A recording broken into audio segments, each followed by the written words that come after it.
मंजिलें उनको मिलती हैं जिनके इरादों में जान होती है। मंजिलें उनको मिलती हैं जिनके इरादों में जान होती है। पंखों से कुछ नहीं होता, हौसलों से उड़ान होती है। नमस्कार दोस्तों, ये है ग्वालियर क्रिएशन का यूट्यूब चैनल और फेसबुक पेज।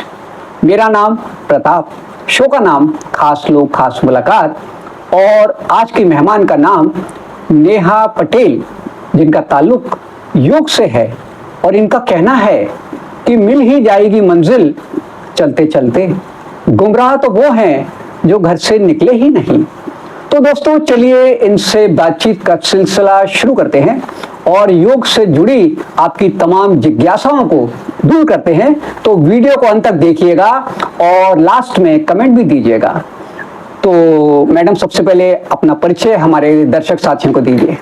नमस्कार, मैं महिला पतंजलि योग समिति से नेहा पटेल, जिस समय मैं पिछले 12 वर्षों से सेवा कार्य दे रही हूँ और जिले की जिला प्रभारी हूँ, साथ ही राज्य कार्यकारिणी, जो कि मैं दतिया, भिंड, मुरैना और ग्वालियर उनको निःशुल्क क्लासें चलवाती हूँ। ग्वालियर में टोटल मेरी 40 क्लासें चल रही हैं जो कि निःशुल्क हैं पूरी। जी। तो नेहा जी, सबसे पहले हमारे श्रोता जानना चाहते हैं कि योग सरल शब्दों में है क्या? जी सर, सर मैं बताना चाहूंगी, योग हमको जुड़ाव देता है जी, जिसमें आप मन जी और मानव मन प्रकृति, ये योग का जुड़ाव है जी। यानी कहने का तात्पर्य ये कि मन और प्रकृति को जब हम जोड़ते हैं तो उसको योग बोला जाएगा। योग बोला जाता है। और आध्यात्मिक रूप से आपका मन, शरीर और आत्मा, मन, शरीर और आत्मा, वो आध्यात्मिक तौर से रहता है, उसको योग बोलेंगे, उसको भी योग बोलेंगे जी।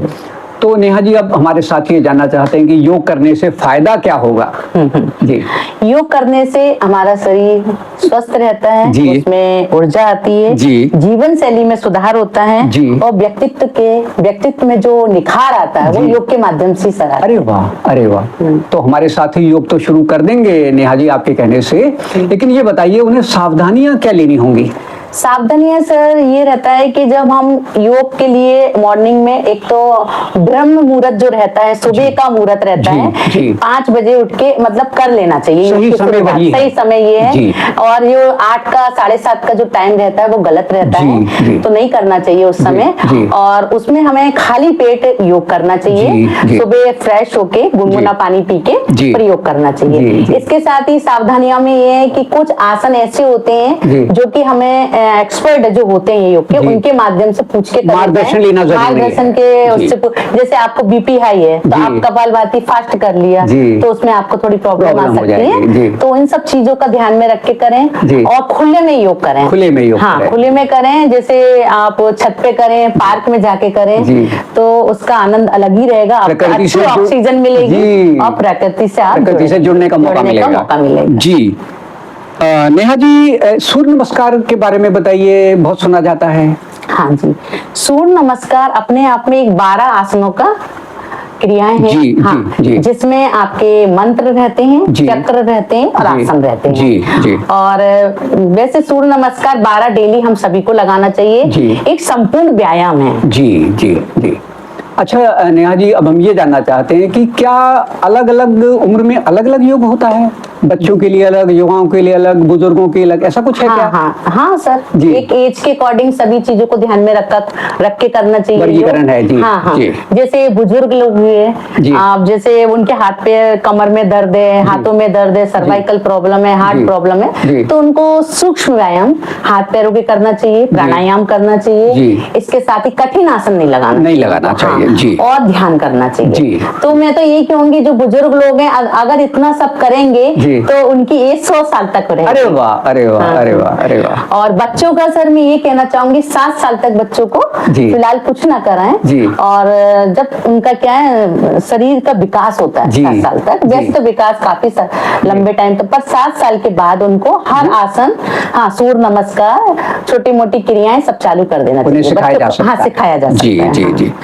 और जो बीच का आप बता रहे जी, हैं कॉमन, सभी के लिए जो कॉमन रहता है, युवा अवस्था है। हाँ, युवा अवस्था है जी। तो उनको कठिन आसन, सूर्य नमस्कार, योगिंग जोगिंग, फिर उसके बाद जैसे मयूर आसन, जी। शीश आसन, जी। ये सारे उन बच्चों को करना चाहिए, कर सकते युवाओं हैं को। मार्गदर्शन लेके करना। योग गुरु के मार्गदर्शन हाँ, के हाँ, साथ। योग गुरु के मार्ग। अच्छा नेहा जी, ये बताएं कि किस उम्र से शुरू करें और कब तक करते हैं हम, कर सकते हैं, बताएं। ये 7 इयर्स मतलब 7 साल के बाद आप इसको शुरू कर सकते हैं जी। और इसकी कोई एज नहीं है। अरे वाह। हाँ, अच्छा। क्योंकि मैं खुद ही, मेरी मदर हैं जी।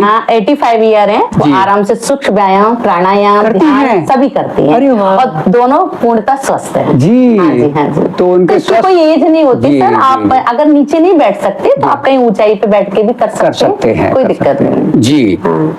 तो नेहा जी, अब आप समाज को क्या मैसेज देना चाहेंगे?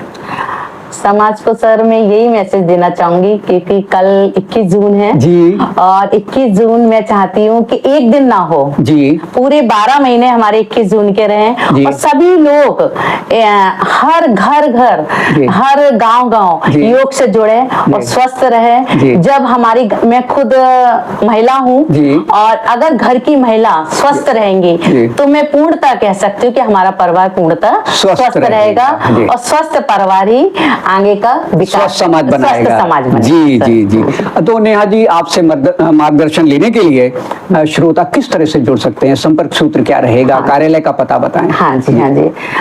सर एक्चुअली मेरा कार्यालय अनुपम नगर में है जी। और मेरा मोबाइल नंबर है जी। 9425335943। जी। इस नंबर से आप संपर्क कर सकते जी। हैं और मैं महिला पतंजलि योग समिति से हूँ, जो कि मैं हरिद्वार से जुड़ी हूँ। जी। आप पूर्णतः मुझसे संपर्क कर सकते हैं। जी जी। अनुपम नगर में कहाँ पर आना होगा? ये 140 हाउस नंबर है जी। तो वहाँ आप आ सकते हैं। तो हमारे दर्शक साथी मिल सकते हैं, आपसे मिल मार्गदर्शन सकते हैं। ले हाँ सकते जी, हैं। हाँ जी, हाँ जी सर। तो साथियों, ये थी नेहा जी से मुलाकात। मुझे उम्मीद है ये बातचीत आपको पसंद आई होगी और निश्चित ही योग को आप अपने जीवन में शामिल करेंगे, स्वस्थ जीवन जिएंगे और एक बेहतरीन समाज का निर्माण करेंगे। प्रताप को अनुमति दीजिए, अगले अंक में नए मेहमान के साथ मिलेंगे। आप सभी को नमस्कार। नेहा जी, आपको धन्यवाद और ढेर सारा नमस्कार। आपको भी सर मेरी तरफ से ढेर सारी शुभकामनाएं। 21 जून की सभी दर्शकों को हार्दिक हार्दिक शुभकामनाएं। जी। योग करेंगे, स्वस्थ रहेंगे। जी।